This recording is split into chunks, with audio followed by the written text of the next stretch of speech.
अस्सलाम वालेकुम everyone to my YouTube channel. तो मेरा आज का व्लॉग है वो शदाद मलून पर है। वो कौम आद में से था। हज़रत हूद अलैहिस्सलाम को कौम आद की तरह भेजा गया था। इसलिए बाज़ जो मौरखीन हैं वो शदाद का हज़रत हूद अलैहिस्सलाम के साथ ज़िक्र जोड़ते हैं। कौम आद जो थी उनका जो कद था वो बहुत चौड़े जवान थे। उनके कद की लंबाई 100 गज़ थी और जो ठिगना कद उनमें से था वो तकरीबन 60 गज़ का था। तो हकीकत यह है कि आद के दो बेटे थे, एक का नाम शदीद था और दूसरे का नाम शदाद था। शदीद दोनों ने हिफ्त इक़लीम बादशाही की और इन दोनों का जो मस्कन था वो मुल्क शाम था।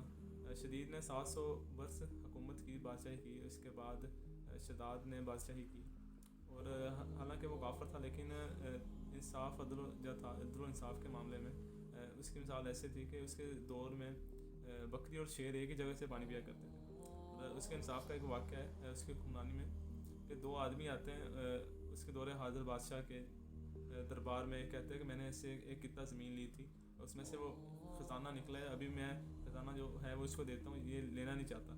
और जो दूसरा है वो कहते हैं मैंने इसे खिता जो था मैंने इसे बेच दिया था, तो उससे मेरा अब कोई तल्लक नहीं ख़जाने से।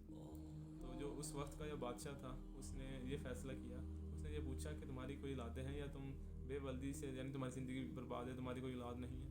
तो उन्होंने कहा एक के यहाँ बेटी है, एक के यहाँ बेटा है। उसने फ़ैसला हुक्म दिया कि इन दोनों की निकाह कर दो, शादी कर दो, और जो वो ख़जाना मिला है वो हर किस्म की इंसाफ के तकाजे के ऊपर वो उन दोनों के हवाले कर दो, जो भी वो ख़जाना दिया गया। तो हालांकि वो कुफ्र शिरक के लोग थे, उनकी जो राय थी वो कुफ्र शिरक में मुब्तला थी, लेकिन इसके बावजूद भी उनमें जो था वो अदल वो पूरी तरह बरकरार था। तो इस वाक़े से उसके जो अदल इंसाफ की तस्वीर हो जाएगी। और हज़रत हूद अलैहिस्सलाम को भी इसके पास भेजा गया दावत ईमान की लेकर। तो शदाद ने मना कर दिया। तो उसने कहा कि तुम्हारा खुदा मुझे क्या देगा अगर मैं तुम्हारा जो दीन है वो कबूल कर लूँ। तो हज़रत हूद अलैहिस्सलाम ने कहा तुम्हें इसके बदले आखिरत में बहिश्त मिलेगी और हर तरह से अल्लाह ताला का जो रहमत है वो आपके ऊपर रहेगी, ठीक है, शदाद के ऊपर। तो उसने इस चीज़ से मना कर दिया और उसने कहा कि मैंने तुम्हारे बहिश्त के बारे में सुना है, यह हूद तुम मुझे बहिश्त की तमाम चलाते हो, यानी मेरे अंदर ख्वाहिश पैदा करते हो, तो मैं इस दुनिया में कैसी बहिश्त बनाऊंगा जो तुम्हारे नौज़ बिल्ला खुदा की बहिश्त से कई गुना बेहतर हो। तो इस मुकालमे के बाद जो शदाद था जिसकी हुक्मरानी थी, 1000 मुल्क उसके अंडर आते थे और 1000 बड़े शहर थे, उसने हर वज़ीर मशूरों, हर मुल्क के जो वज़ीर मशूरों को बुलाकर उन्हें हुक्म दिया कि जहाँ से अपने हर मुल्क से सोना, चांदी, हीरे जवाहरात, ज़मूरत, हर चीज़, हर किस्म का जो कीमती जो धातें हैं वो जमा की जाए और एक ऐसा खिता तलाश किया जाए जो नशीब अफराज ना बल्कि हमवार हो। तो अरब के नज़दीक उन्हें वो कितना मिला और वो 40 फरलांग का टुकड़ा था, यानी 8 फरलांगे हों तो 1 मील बनता है। तो उसने 3000 जो थे वो उस्तादा को हुक्म दिया, जो उस यानी जितना एरिया की वो जन्नत उन्होंने बनाने का सोचा था उसमें वो अपना लंबाई चौड़ाई का हिसाब करें, और हर उस्ताद के पास 100 बेहतरीन कारीगर थे।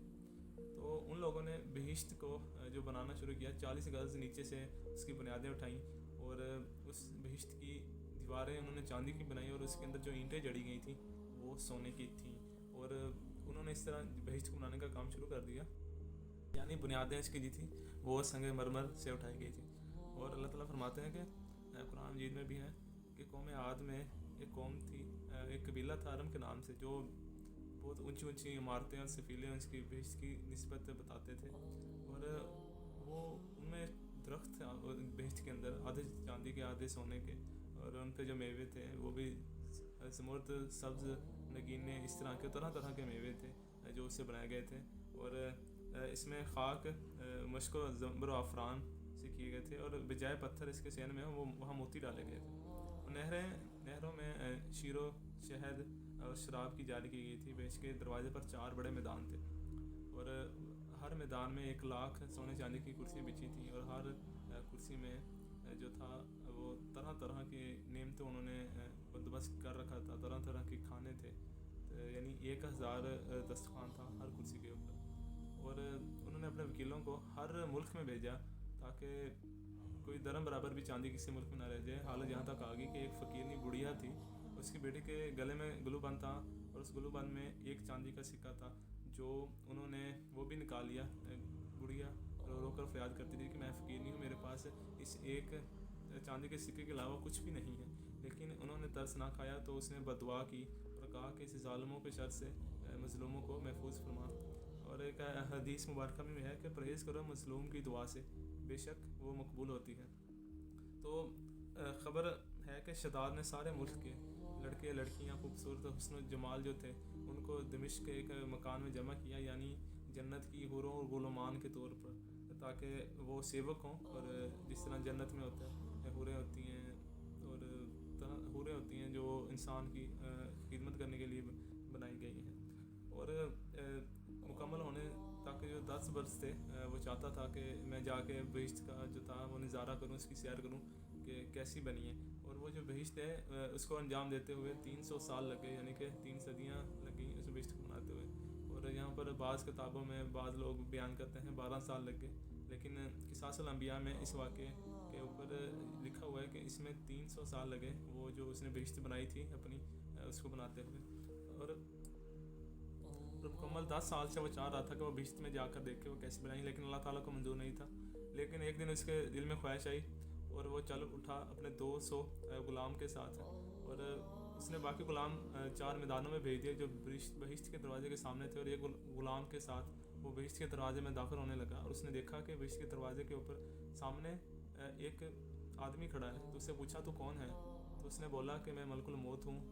تو پھر شداد نے پوچھا اے ملک الموت تو یہاں کیا کر رہا ہے؟ تو اس نے کہا، یعنی حضرت اسرائیل علیہ السلام تھے، کہ خدا کا حکم ہے کہ میں تیری جان لے سکوں۔ تو اس نے شداد نے کہا کہ مجھے کچھ مہلت دے تاکہ میں اپنی اس بنائی ہوئی جنت کو دیکھ سکوں۔ لیکن ملک الموت نے کہا کہ اللہ تعالیٰ نے فرمایا ہے کہ تجھے وہ جنت نہیں دیکھنے دینی، کیونکہ تو دوزخ میں جائے گا۔ اور وہ اپنے گھوڑے سے اتر نہیں لگا تھا کہ ایک پاؤں اس کا رکاوٹ پر تھا اور دوسرا پاؤں بہشت کے دروازے پر، اس وقت اس کی جان قبض کر لی گئی۔ اور ایک آسمان سے فرشتے نے اتنی زور سے آواز لگائی کہ اس کے جو ہاتھی تھے وہ سب ہلاک ہو گئے، اور ایک لقمہ کھانے کی فرصت نہ ہوئی، یعنی نہ مال رہا، نہ ملک، نہ ادنا اعلیٰ، نہ فقیر، سب برابر ہو گئے، اور وہ ملک غارت کر دیا گیا، یعنی غرق کر دیا گیا، اور وہ سب دوزخی ہوئے، اور اس بہشت کو زمین کے نیچے دبا دیا گیا تاکہ قیامت تک اس کا کچھ اثر باقی نہ رہے۔ اور آپ صلی اللہ علیہ وسلم کے بارے میں، آپ صلی اللہ علیہ وسلم نے جب حضرت جبرائیل علیہ السلام سے پوچھا تھا کہ تمہیں کسی انسان کی جان نکالتے ہوئے یعنی دکھ کا احساس ہوا، تو ان 3 میں سے 2 جو جانیں نکالی تھی، حضرت جبرائیل علیہ السلام نے فرمایا کہ ایک ناؤ تھی، ایک جہاز تباہ ہو گیا یعنی پانی میں، اور ایک اس کا تخت ٹائپ پھٹا ہوتا ہے لکڑ کا، ٹھیک ہے، اس کے اوپر ایک ماں نے اپنے بچے کو جنم دیا اور اللہ تعالیٰ نے فرمایا اس ماں کی روح قبض کر لو۔ ایک اس وقت جو تھا وہ احساس ہوا، اور ایک جب یہ شداد نے اپنی جنت بنائی، تو جب یہ داخل ہونے لگا اپنی جنت کو دیکھنے لگا، تو اللہ تعالیٰ نے کہا اس کی روح قبض کر لو۔ اس ایک وہ وقت تھا کہ مجھے احساس و ہمدردی ہوئی کہ اس انسان نے اتنی محنت لگا کر ایک بہشت بنائی دنیا میں، تو جب اس کے دیکھنے کا اسے موقع ملا تو اللہ تعالیٰ نے حکم کر دیا کہ اس کی بھی جان قبض کر لی جائے۔